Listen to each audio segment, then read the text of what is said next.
Olá, boa tarde. Olha, nós aqui de novo para mais uma aula de ciências. Desta feita, nós estaremos respondendo o exercício, a atividade da página 22. E eu vou pedir a vocês que estejam abrindo o livro de vocês na página 22, assim como também o caderno para nós corrigirmos as atividades. Como vai funcionar a nossa correção? Da seguinte maneira, eu vou ler nos exercícios e vou também chamando as respostas, lendo com vocês. As respostas que tiverem certas com a de vocês, você coloca o Czinho de respondido, e as respostas que por acaso não tiverem certas, aí você apaga, dá uma pausa no vídeo, apaga a sua resposta errada e copia a certa, entendido? E assim nós vamos fazendo, ok? Então já acredito que já estão com os livros abertos aí na página, onde nós temos o primeiro exercício. A primeira questão diz que desde a sua formação, a Terra permaneceu sem vida por quanto tempo? Então, aí você vai dizer o tempo que a Terra ficou sem vida. E também você vai mostrar o que ajuda a explicar a ausência de vida nesse período. A resposta que nós temos, ela nos diz o quê? Que o planeta permaneceu cerca de 1,5 bilhão de anos sem vida. Pois, explicando agora, as condições existentes não permitiam a formação ou o estabelecimento da vida. Se vocês observarem no texto, para justificar essas respostas mais propriamente, os cientistas chegam a dizer que a Terra, desde a sua formação, tem aproximadamente 4,6 bilhões de anos, e que só há 3,5 bilhões de anos começou a surgir os primeiros vestígios de vida na Terra. Por isso que dá 1,1 bilhão de anos. Eu estava falando em milhões, mas aqui o que eu falei em milhões, nós entendemos como bilhões, tá? A Terra tem 4,6 bilhões de vida e há 3,5 bilhões de vida surgiu a Terra, que dá um intervalo sem vida de 1,1 bilhão. Aí vem a segunda pergunta. Os oceanos só começaram a se formar depois que a temperatura da Terra baixou o suficiente. Aí vem a pergunta, por que a temperatura é importante nesse processo? Certo? Aí vamos para o que o livro nos apresenta como resposta, porque as altas temperaturas não permitem que a água se acumulasse na superfície no estado líquido. Vocês já viram nas séries anteriores, no quinto ano, quarto, terceiro, talvez segundo e primeiro, que a água se apresenta em 3 estados físicos aqui na Terra: o líquido, o gasoso e o sólido, na questão dos gelos. Então, como a Terra era muito quente, a água já existia, mas no estado gasoso. Com o resfriamento da Terra, foi mais possível, foi mais fácil formar a camada líquida, os oceanos. E depois, com o total resfriamento da Terra, a Terra começou a formar o gelo. Então, a Terra atravessou os 3 estágios da água nos seus estados. Primeiro gasoso, depois líquido e também o sólido, ok? A terceira pergunta. O que a teoria da abiogênese afirma? Por que ela foi descartada?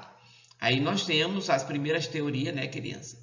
Que é aquela teoria do pesquisador que nós vimos, mostrando como a vida se desenvolvia na Terra, Essa teoria afirma que seres vivos podem surgir diretamente a partir de matéria não viva. Ela foi descartada porque diversos experimentos mostraram que era falha. Então, essa ideia que existia que que os seres vivos surgiam a partir das coisas não vivas. À medida que você estiver lendo sobre isso, vocês vão perceber é que existem várias teorias para provar a espontaneidade. A vida surgiu espontaneamente na Terra, ok? À medida que nós formos avançando no nosso curso, nós vamos entendendo isso. A quarta pergunta quais os experimentos de Redd foram suficientes para descartar a teoria da abiogênese. Então, não. A pergunta, os experimentos de Redd foram suficientes para descartar a teoria da abiogênese? Não. Por quê? Porque embora o trabalho de Redd tenha enfraquecido essa teoria, ela continuou sendo utilizada para explicar o surgimento dos micro-organismos, e acreditava-se que esses seres eram simples demais para ter capacidade de reprodução. O nosso exercício não para por aqui. Você pode tirar um print, olha gente, você pode tirar um print da sua tela e depois ampliar para escrever esse exercício, ok? A quinta pergunta diz: a pasteurização, que recebeu esse nome em homenagem a Pasteur, é uma técnica de conservação de alimentos. Nesse processo, o alimento é aquecido e mantido quente por determinado tempo antes de ser embalado. Como essa técnica ajuda na conservação dos alimentos? Bom, o aquecimento mata micro-organismos presentes no alimento, evitando que se proliferem e estraguem o alimento. Pense aí, você ganhou 1 litro de leite de um amigo seu que tem uma fazenda e você levou lá para sua casa, bebeu com sua família e guardou para mais tarde beber um pouco mais. Porém, você esqueceu. Só no outro dia você lembrou. Eu ganhei 1 litro de leite ontem e sobrou um restinho. Vou tomá-lo. Só que você chega lá, ele está totalmente coalhado, azedado, cheio de micro-organismos. Então, não serve mais.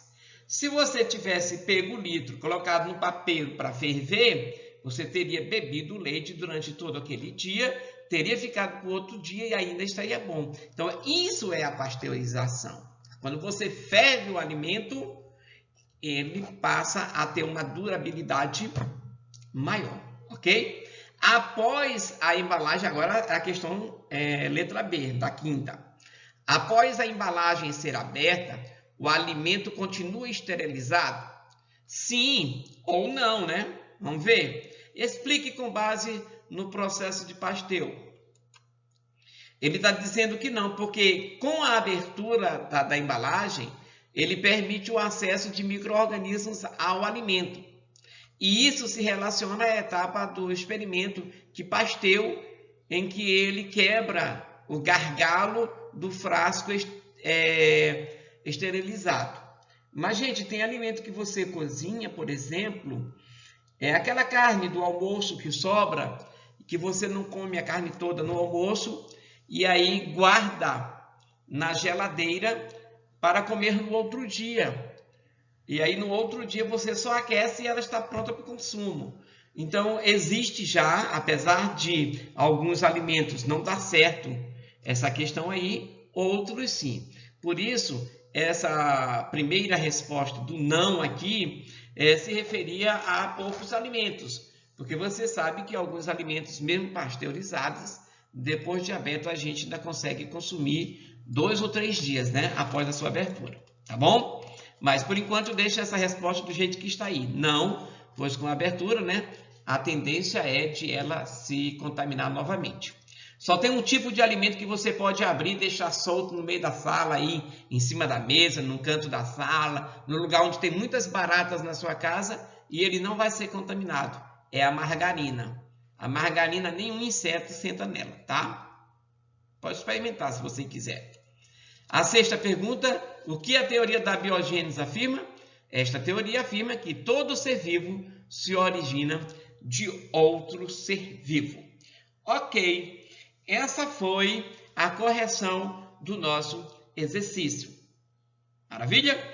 Ok, agora nós vamos dar início à aula propriamente dita de hoje. Bem que essa resolução de exercício aqui já foi uma aula também, não é isso? Mas vamos lá. Abra agora o livro na página 23. Página 23. O título da nossa aula vai ser A Célula. Mas o que é a célula? Deixa eu botar aqui o ponteirinho vermelho para a gente... Eu vou usar o marca-texto, tá? Para a gente ler. Aqui está dizendo que a célula, a estrutura dos primeiros seres vivos era muito simples. As hipóteses sugerem que eles eram compostos de uma fina membrana que envolve as moléculas responsáveis pelo metabolismo. Embora a vida tenha se diversificado muitos desde que surgiu, essas estruturas básicas se manteve. As células, que é o que nós estamos estudando aqui, as células, que são as estruturas que formam todos os seres vivos atuais, também são formados por uma membrana que envolve determinadas moléculas ou estrutura. Mas antes de nós falarmos nisso, vamos ver as descobertas da célula e dos seres microscópicos. Então vamos ver, aqui nós estamos vendo aqui, um retrato de uma pessoa. Retrato de quem? É o que nós lemos aqui embaixo? De Antoine van Leeuwenhoek. A descoberta da célula e de todo o mundo microscópio só foi possível após a invenção do microscópio. O que é o microscópio? Um aparelho capaz de ampliar imagens e permitir a visualização de objetos e seres pequenos.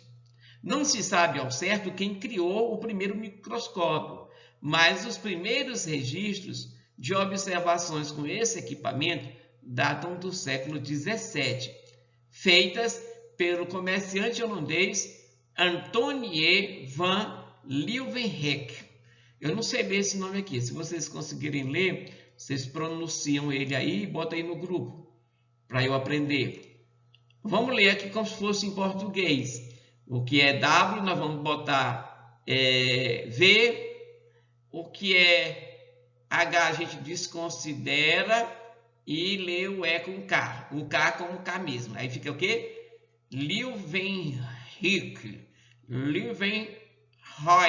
Isso, ficou legal, não ficou? Leeuwenhoek. Legal. Então, ficou como Antoine van Leeuwenhoek. Depois vocês pesquisem aí a pronúncia correta. Nós não temos a obrigação de saber. Então, vamos ver aqui. Essa imagem aqui é a primeira ideia de um microscópio utilizado por esse Leeuwenhoek. Esse é um suporte para o material ser estudado. E aqui era a lente. Aqui é a forma como o Leeuwenhoek estava pesquisando os micro-organismos. Os microscópios produzidos por Leeuwenhoek contavam com uma única lente de vidro e muitos deles eram capazes de ampliar a imagem a mais de 200 vezes. Com esses equipamentos, ele analisou diferentes materiais, gotas de sangue e de poças de água, pedaços de plantas e outros. Em suas observações, Leeuwenhoek relatou ter encontrado diversos seres vivos minúsculos, até então desconhecidos. Por essa razão, ele é considerado o descobridor dos micro-organismos. Ele não é o inventor do microscópio, mas o descobridor dos micro-organismos. Aqui nessa partezinha fechada, nós temos aqui representação de Leeuwenhoek usando um de seus microscópios. Olha como era a caneta dele naquela época, ó. Estão vendo aqui? Isso aqui a caneta está dentro de um tinteiro e ele usa para escrever. Por isso que em inglês caneta se chama pen, que é a ideia de... Deixando esse negócio de inglês para lá, nós vamos para o físico inglês Robert Hooke. Robert Hooke, inspirado pelas descobertas de Leeuwenhoek, produziu seu próprio modelo de microscópio, que era mais complexo e gerava as imagens pouco mais nítidas. Com esse equipamento, analisou diferentes materiais biológicos. Ao analisar amostras de cortiça, Hooke notou que ela era formada por muitas cavidades minúsculas, vazias, e ele aplicou essa descoberta em 1667 em um artigo no qual chamava cada uma dessas cavidades de cell, que significa pequeno cômodo ou cela. Em inglês, a partir de então, passou-se a empregar o termo célula. Contando com a valiosa ajuda do microscópio, diversos pesquisadores conseguiram estudar os seres vivos. Com isso, o conhecimento sobre as células foi se modificando, aumentando continuamente, até que se chegou a essa estrutura e tem uma importância central para a vida. Esse aqui esse é o desenho do microscópio de Hooke, que era bem bacana, melhor do que o de Leeuwenhoek, né? Aqui foi o que o Hooke observou, esses furinhos na cortiça. Então, em 1838, o botânico alemão Matthias Kleiden, com base em dezenas de estudos, propôs a ideia de que todas as plantas são formadas por células.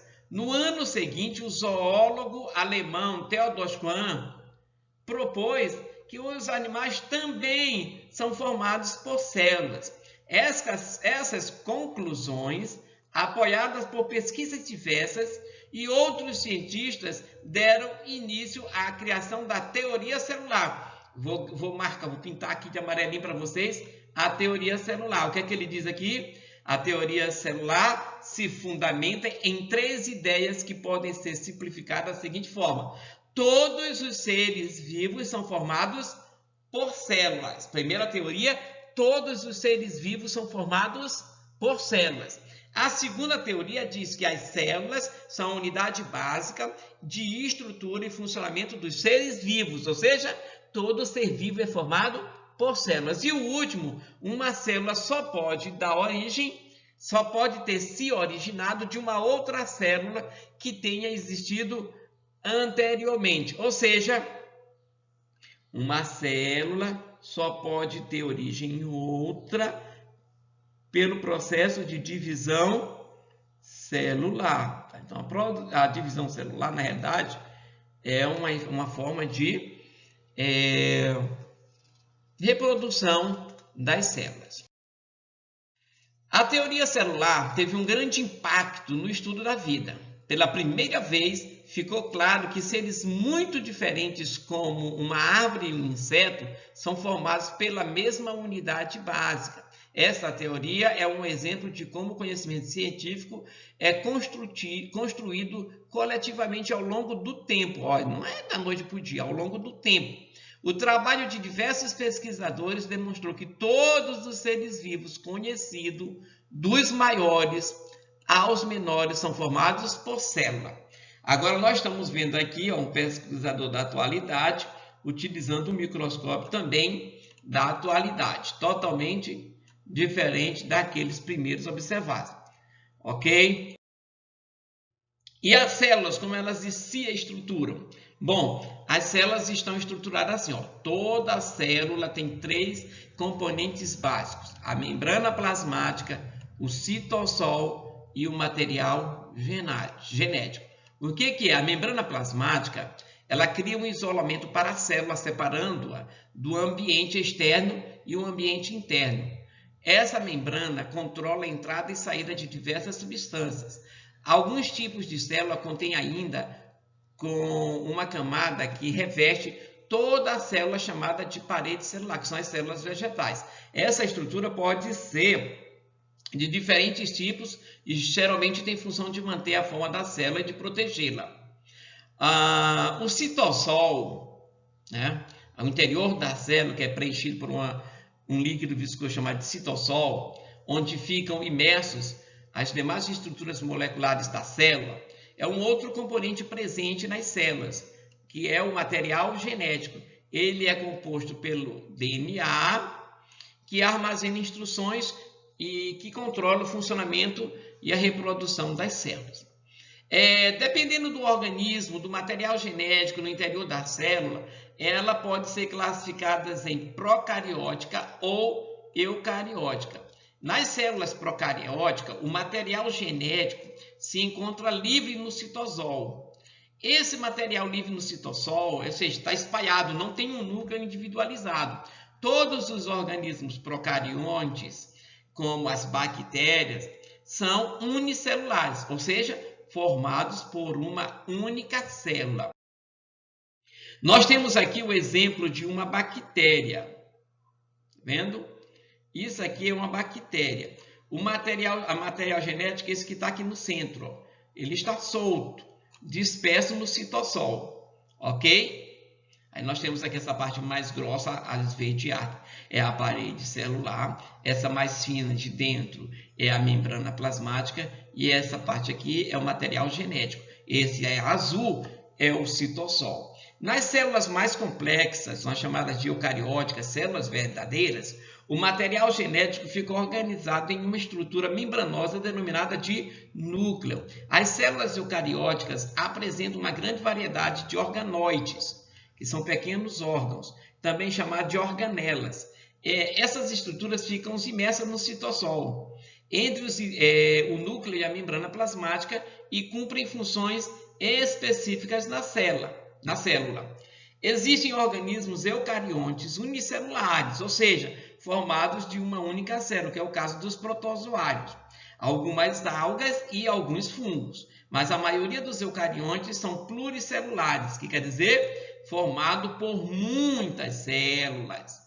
É o caso de animais, plantas e a maioria das algas e dos fungos. Nós temos aqui a estrutura das 3 células dimensionadas ou faladas ali. Essa primeira célula é uma célula animal. Aqui nós conseguimos ver o núcleo e dentro do núcleo o material genético. No citossol nós temos aqui, ó, as organelas da célula, aqui o citossol propriamente dita e a membrana plasmática.